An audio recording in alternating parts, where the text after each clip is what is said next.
Nobody likes us anyway. That clearly is not true, Alex Bowman. Ally likes you, Hendrick Motorsports likes you, and a ton of fans like you. I know it's out of context. It's a different context, but, there's that clip of Alex Bowman saying nobody likes us, and then, they made that t-shirt. But Alex Bowman, after he won at Dover, Rick Hendrick said that they were discussing, they were basically done. I can't remember the exact terminology, but basically said they were almost done with the negotiations with Alex Bowman's contract. His contract was up at the end of this year, and they waited until the week of the Ally 400, which is, of course, Ally is the sponsor of the 48 car, and Alex Bowman, to announce his new deal. It will be a 2-year extension through 2023, so that will line up the sponsorship with Alex Bowman and the sponsor Ally. Both of those contracts will be up at the end of the 2023 season, so that's usually we saw at the end of, I think it was 2019, that Ally decided to sign an extension through 2023 as a sponsor. I don't know if they knew Jimmy Johnson was going to retire. I don't know what they knew, but obviously Jimmy Johnson retired, so Ally, they stuck with their contract, and they switched to the 88 to the 48. Bowman took the Ally sponsorship after not having any sponsorship or having any outside sponsorship in 2020. And, now here he is. He's won 2 races this season in the Ally 48, brought the 48 back to victory lane for the first time since 2017. And, a really good call for Hendrick, really good deal for Bowman, I'm sure. But, this was not highly unexpected. Hendrick's got arguably the best team right now. They got the defending champion, Chase Elliott. Kyle Larson's been on a tear the past few weeks. Alex Bowman has multiple wins this year, and William Byron has been extremely consistent and is in the top 5 in points, has a win himself. So Hendrick Motorsports as a whole has been clicking this season, and Alex Bowman has been a huge part of that, getting the win at Richmond and then also getting the win at Dover, but he's also had some pretty good runs outside of those 2 wins. So, big deal for them, big deal for Ally to keep the driver that they picked to take over the Ally 48. That's going to continue to be Bowman for at least the next couple of years. For Rick Hendrick, the guy who originally took over Dale Jr.'s car and now is taking over Jimmy Johnson's old number. That's a big deal for him. I guess you could say Bowman's had a lot of pressure on his shoulders from that aspect, taking over the most popular driver's car and then taking one of the most accomplished NASCAR drivers of all time, taking his number. That's a lot, but Bowman's done pretty good. He's got 4 career wins, 2 coming this year at Richmond and Dover, as I said earlier. And so he's going to try to make a playoff run this year. I'm sure Hendrick Motorsports, as I said earlier, as a whole has been doing great. And I really don't know what else to say about that. It was expected. We all saw it coming. We all knew it was going to happen. We just didn't know how long the contract was going to be, if they were going to try to line it up with Ally. But I think this is good that they have both those contracts linked up. But as long as Bowman keeps winning, I think that this will be a long-term thing more than just the extra 2 years. I think this could be the 4-driver lineup at Hendrick right now is pretty dang good, and they're showing it this year. So I don't see that changing anytime soon. So, let's move on to the next thing. There's a lot of NASCAR news. In fact, right as I started making this, some more news broke, but we will talk about that later. Let's stay on the Hendrick Motorsports path and go to Jeff Gordon. Jeff Gordon, the 4-time NASCAR Cup Series champion, 5-time Brickyard 400 winner, returned to, the beginning of his racing career. Jeff Gordon, if you did not know, raced in the USAC midgets, on some of these dirt tracks up in Indianapolis before he went into the NASCAR Cup Series, before he went into NASCAR overall. He was the 1990 USAC National Midget Series champion, and he also won the 1989 USAC National Midget Series Rookie of the Year and the 1991 USAC Silver Crown Series champion. So, he did that. It's been 30 years, and yesterday he returned to the track, drove some laps in a car. I don't know much about dirt cars. I don't know much about the designs, the make, the model, the year, all that stuff, but he got to hop in one. They painted it like his old one from the 90s, and he got to turn some laps at the Indianapolis Motor Speedway over and turn Indianapolis is a 2.5-mile track. It's got a huge infield. They have a dirt track inside the track near turn 3, so Gordon got to turn some laps there, to help promote an upcoming race at Indianapolis, a dirt race, a midget race. It's mid-August, I want to say. I think it's near the NASCAR weekend at Indianapolis. Yes, it was meant to promote the Indianapolis dirt race that they will be having Wednesday, August 18th and Thursday, August 19th at the dirt track at Indianapolis. If you want more information, go to Indianapolis Motor Speedway's website if you want to go to the race. For more information about tickets for the Driven to Save Lives BC39 powered by Knott's Energy Drink. That's the race that Gordon was promoting. He got to turn some laps in the dirt car.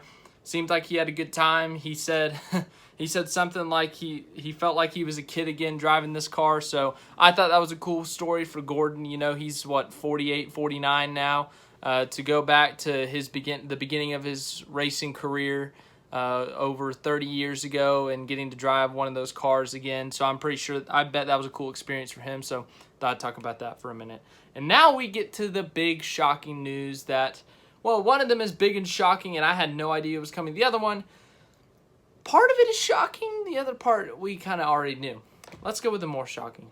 GMS, the Truck Series team, is going to have a Cup Series team next year. That is right. You heard me correctly. GMS next year is going to have a Cup team. They currently run trucks, Sheldon Creed, Zane Smith. I think they have a couple other trucks. I can't remember off the top of my head, but they are the defending series champions in the Truck Series with Sheldon Creed. They've had a lot of success. They've had some Cup drivers come in. We've seen Chase Elliott race that truck. In fact, last week at Texas, he raced that truck.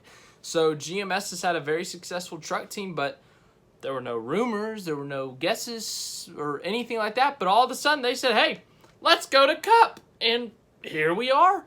They did not announce specifics. They didn't say if it was going to be a full season, if it was going to be part-time. They didn't say who the drivers were going to be. All they said is we are leveling up in 2022 and posted a video of their logo next to a NASCAR Cup Series logo. Said they're going Cup racing next year. I don't know if they've gotten a charter for next year. Once again, I don't know many details. They're gonna announce their driver event schedule at a later date. So if it's an event schedule, I guess they're doing part-time next year. I don't know. Once again, the charters are super complicated and they're super difficult to acquire, which we'll talk about here in a minute. But GMS, you know, some of the driving candidates that we could talk about. If we look at the Chevy camp, if you look at the Xfinity Series specifically, Justin Allgaier, he has some sponsorship that he could bring with him. Noah Gragson could bring some sponsorship with him.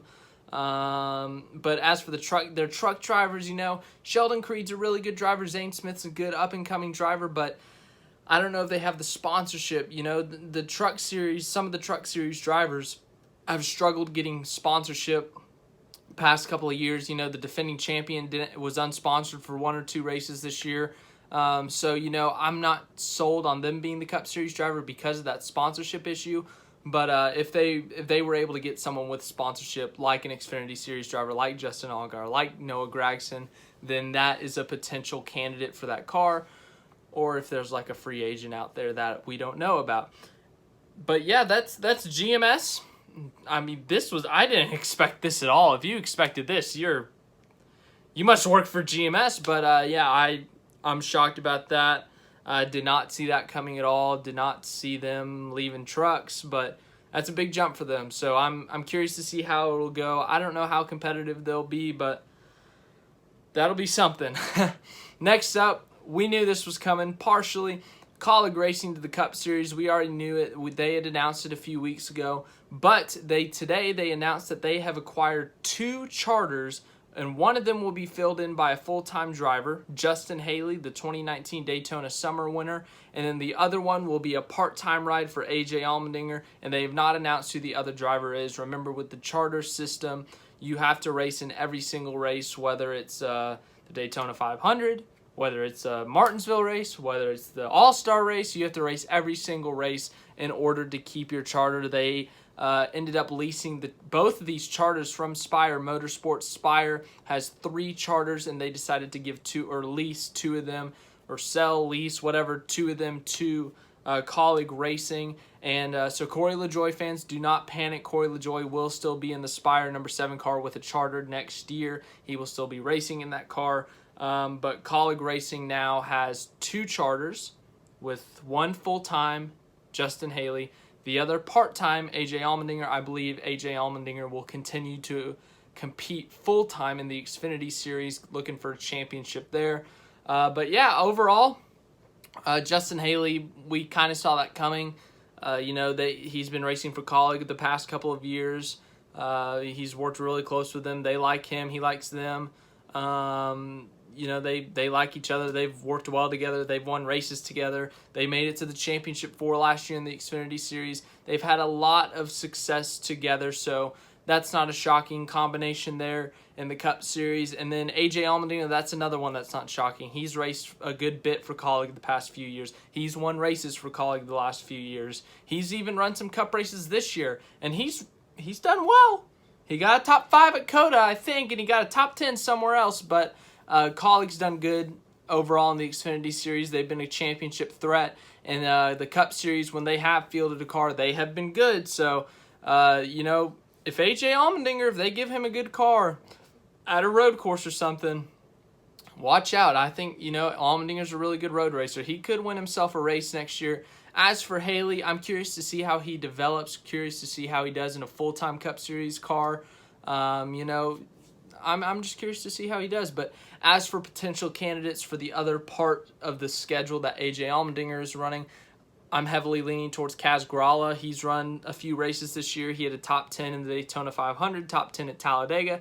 So, his first career Cup start, he subbed for Austin Dillon at the Daytona Road Course. He got a top 10 there. So, Kaz Grala, he's done really well in his few Cup Series starts. So, I heavily expect him to be that other driver with AJ Allmendinger. But it'll be interesting to see how they do next year. We got the next gen car next year. Lots of different teams have been talking about going up to Cup. We've seen even new teams, Trackhouse, 2311, talk about expanding, adding a second car. So, these charters are hard to come by because of the rules, and then also because they cost a lot of money to get from other teams. So, we'll see how this develops. We'll see if some of these teams wait until the charter deal's up in 2024 to expand or move up to Cup. Junior Motorsports has teased at potentially going to Cup, but I don't see that happening in the near future just because so many other teams are trying to jump up to Cup. GMS, Colleague, there's other teams trying to expand like Trackhouse in 2311. So I don't think Junior Motorsports would mess around with trying to get a charter, and I don't think they would want to race as an open team. So I just don't see them doing it until maybe the charter deal gets moved aside. But yes, I'm pretty sure that's it. Unless something like popped up in the last few minutes, I don't see anything happening. But yes, I hope you enjoyed this video. That is all the NASCAR news I have today. But the big news day in NASCAR, the Bowman extension, the GMS thing was announced yesterday. The Gordon thing was yesterday. But today we saw Alex Bowman sign a contract extension with Hendrick Motorsports, and we saw Colleague announce their driver lineup for the 2022 season in the Cup Series, and that they had acquired 2 charters, not 1. But yeah, next gen car is going to be interesting. I don't know what else to say, but have a great rest of your day.